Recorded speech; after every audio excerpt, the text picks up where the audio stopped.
तो आज हम लोग प्रोबेबिलिटी स्टार्ट करते हैं। प्रोबेबिलिटी का मतलब होता है पॉसिबिलिटी। तो पॉसिबिलिटी जो है वो किसी इवेंट का होना चाहिए जिसको हम लोग आउटकम्स कहते हैं। फॉर एग्जांपल, अगर हम लोग एक कॉइन को टॉस करते हैं तो उसका आउटकम क्या हो सकता है?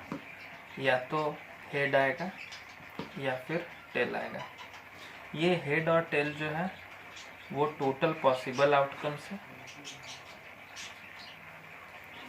जिसको सैंपल स्पेस कहेंगे।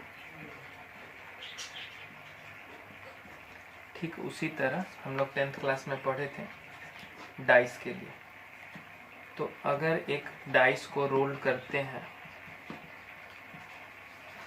तो उसमें इवेंट क्या हो सकता है? तो 1 से लेकर के 6 तक। तो ये 1 से लेकर के 6 तक जो है वो सैंपल स्पेस को रिप्रेजेंट करेगा। ये सब हम लोग 10th में पढ़ चुके हैं। अब थोड़ा सा इसका एडवांस लेवल पढ़ते हैं। हम लोग को 11th क्लास में रिलेशन चैप्टर पढ़ना था। अब इससे रिलेट करते हैं। अगर एक साथ एक कॉइन को टॉस किया जाए और एक तरफ एक डाइस को भी रोल किया जाए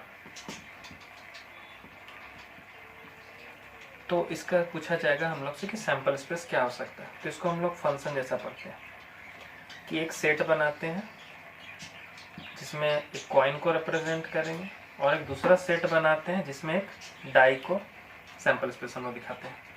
तो एक कॉइन को टॉस करेंगे तो इसमें होगा हेड और टेल, और एक डाई रोल करेंगे तो 1 2 3 4 5 और 6। अब हम लोग से पूछा जाएगा कि इसका सैंपल स्पेस क्या हो सकता है। तो इसको रिलेशन से रिप्रेजेंट करते हैं। हेड का रिलेशन 1 के साथ, हेड का रिलेशन 2 के साथ, हेड का रिलेशन 3 के साथ, हेड का रिलेशन 4 के साथ, हेड का रिलेशन 5 के साथ, हेड का रिलेशन 6 के साथ। ठीक उसी तरह टेल का रिलेशन 1 के साथ, टेल का 2 के साथ, टेल का 3 के साथ, टेल का 4 के साथ, टेल का 5 के साथ, टेल का 6 के साथ। Total number of favourable outcomes को ही सैंपल स्पेस कहेंगे।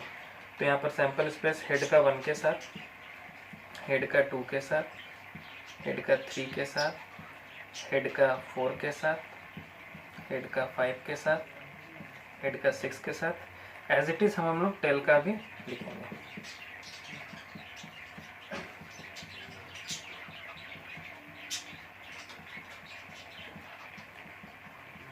ये हो गया सैंपल स्पेस जब हम एक कॉइन को टॉस करेंगे और एक डाई को रोल करेंगे एक साथ।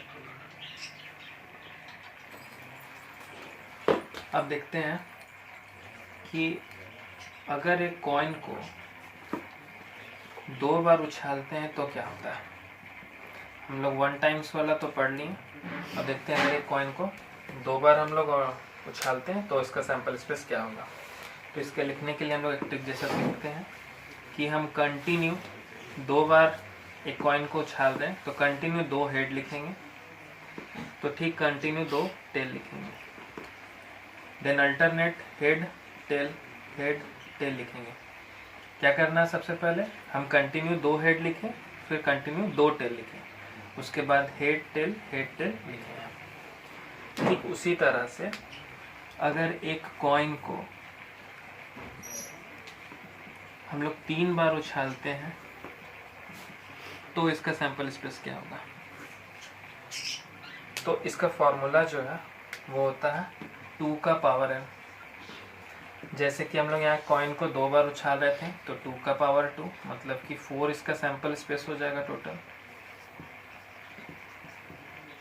यहाँ पर हम कॉइन को 3 टाइम्स उछाल रहे हैं तो 2 का पावर 3, तो 2 का क्यूब जो है वो 8 हो जाएगा, मतलब 8 जो होगा वो टोटल सैंपल स्पेस। तो इसको लिखने के लिए यहाँ पर हम लोग एक कॉइन को 2 बार उछाले थे तो कंटिन्यू 2 हेड 2 टेल लिखे थे। यहाँ पर एक कॉइन को 3 बार उछाल रहे हैं तो 2 का क्यूब हो गया 8 सैंपल स्पेस। तो एक कॉइन को अगर हम 3 बार उछालते हैं तो इसको लिखने के लिए ट्रिक याद रखना, कंटिन्यू 4 हेड लिखेंगे, कंटिन्यू 4 टेल लिखेंगे, फिर 2 हेड 2 टेल, 2 हेड 2 टेल, फिर head tail head tail head tail head tail. तो ये सैंपल स्पेस जो है कॉइन का 3 टाइम्स के लिए हो जाएगा। अब एक कॉइन को हम जितना बार भी उछालेंगे उसमें फॉर्मूला जो है वो 2 का पावर n लिखेंगे। ये 2 का पावर n जो है वो रिप्रेजेंट करेगा सैंपल स्पेस को। अब देखते हैं, अगर एक डाई को रोल्ड कर रहे थे तो उसका सैंपल स्पेस हम लोग देख रहे थे कि 1 से लेकर के 6 तक आ रहा था। तो अब हम लोग 2 फेयर डाई को रोल करते हैं। तो 2 फेयर डाई को अगर रोल करेंगे तो इसका सैंपल स्पेस को रिप्रेजेंट कैसे करेंगे हम लोग, तो इसको समझने के लिए हम लोग 2 सेट बना लेते हैं। ये पहला डाई के लिए हो गया और ये दूसरा डाई के लिए हो गया। तो पहला डाई में भी जो आउटकम्स है वो 1 2 3 4 5 6 तक ही आएगा, और दूसरा डाई में भी आउटकम 1 2 3 4 5 और 6 तक ही आएगा। तो इसका सैंपल स्पेस कैसे रिप्रेजेंट करेंगे, 1 का रिलेशन 1 के साथ, 1 का रिलेशन 2 के साथ, 1 का रिलेशन 3 के साथ, 1 का रिलेशन 5 के साथ, 1 का रिलेशन 6 के साथ। ठीक उसी तरह हम 2 का करेंगे, 2 का 1 के साथ, 2 का 2 के साथ, 2 का 3 के साथ, 2 का 4 के साथ, 2 का 5 के साथ, 2 का 6 के साथ, और इस तरह से करते हम 6 तक चले जाएंगे। तो इसका सैंपल स्पेस कैसे लिखेंगे, 1, 1, 1, 2 ऐसा लेकर के 1, 6 तक चले जाएंगे, 2, 1, 2, 2 अप टू 2, 6 तक जाएंगे, सो ऑन। इसी तरह कंटिन्यू रिपीट करेंगे, 6, 1, 6, 2, 6, 3 ऐसा करके हम 6, 6 तक जाएंगे। तो डाई का सैंपल स्पेस टोटल 6 है, इसलिए इसका ट्रिक में याद रखना 6 का पावर है। एक डाई को 1 टाइम्स रोल्ड करेंगे तो उसका सैंपल स्पेस 6 होगा। अगर एक डाई को 2 टाइम्स रोल्ड करेंगे तो 6 का पावर 2 मतलब 36 सैंपल स्पेस होगा। अगर एक डाई को 3 टाइम्स रोल्ड करते हैं तो इसका सैंपल स्पेस 6 का क्यूब 216 हो जाएगा।